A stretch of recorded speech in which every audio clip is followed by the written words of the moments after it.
عبقرية السياسيين المصريين بعد سنتين تقريبا من الحرب وصلت لنتيجة عباد الله.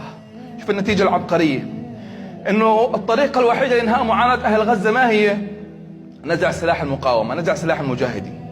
بعد ما يقارب سنتين وما يقارب 70,000 شهيد و150,000 جريح وما يقارب دمار 90% من بيوت أهل غزة، اكتشف السياسيون والأمنيون المصريون أن هناك حل سحري. ما هو الحل السحري؟ نزع سلاح المجاهدين. فأنا ما أدري عباد الله، هل يظنون أنهم يتكلمون أمام قطيع من الأغنام، ولا يظنون الناس أغبياء؟ ما مش عارف عباد الله. لكن للتذكير عباد الله، نحن أهل فلسطين نزع منا السلاح عدة مرات.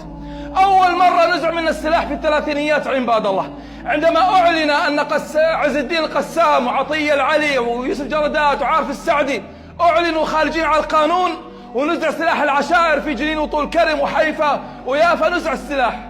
ماذا حصل بعدها؟ ماذا حصل بعدها؟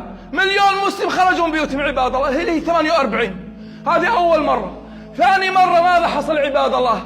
في 81-82 لما نزع سلاح الفدائيين ماذا حصل؟ جاء شارون وجاءت قوات أحد وظهرت المجازر صبر شتلة وما أدرك.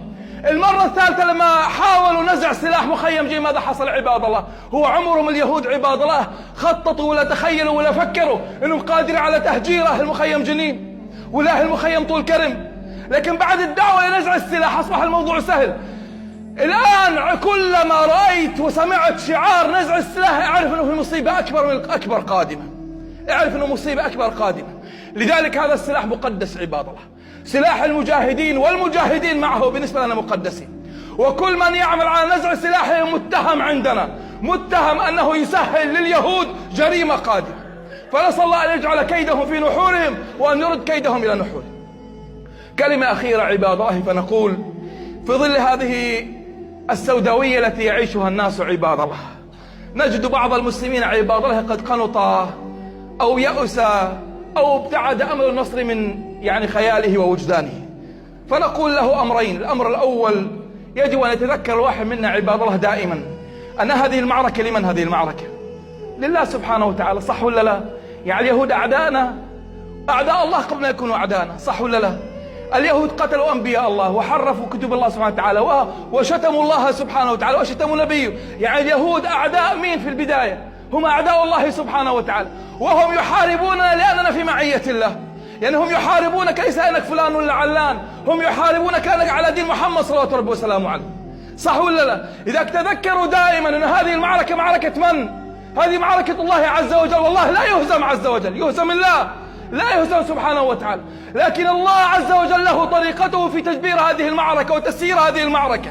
لذلك الواحد منا خليك واثق ومتأكد 100% على يقين نهاية هذه المعركة نصر أكيد، ما في نقاش عباد الله. هذه عقيدة لدينا عباد الله، نهاية هذه المعركة نصر أكيد بيده سبحانه وتعالى. لكن الله سبحانه وتعالى له طريقته في تدبير الأمور وفي تسيير الأمور، هذه ناحية. ثم الناحية الثانية عباد الله، لمن كان بصيرا مستبصرا بالسياسة ينظر نظرة عامة على العالم. كل العالم عباد الله في حالة انهيار، انهيار أمني، انهيار اقتصادي، انهيار أخلاقي، انهيار سياسي. المنطقة الوحيدة عباد الله التي فيها أمل للنهوض هي منطقة الإسلامية. لذلك عندي كأنك ترى الله سبحانه وتعالى يجهز لك كوكب الأرض ويجهز لك البسيط لكي نكون حكاما عما قريب. لذلك عباد الله كان من أعظم المعاصي أن ييأس المسلم، ومن أعظم المعاصي أن يستبعد المسلم النصر، بل نحن واثقون بنصر الله سبحانه وتعالى، لكن لدينا أمل بالله سبحانه وتعالى أن يستخدمنا الله سبحانه وتعالى ولا يهملنا ولا يتركنا ولا يستبدلنا. فاللهم استعملنا ولا تستبدلنا يا أرحم الراحمين.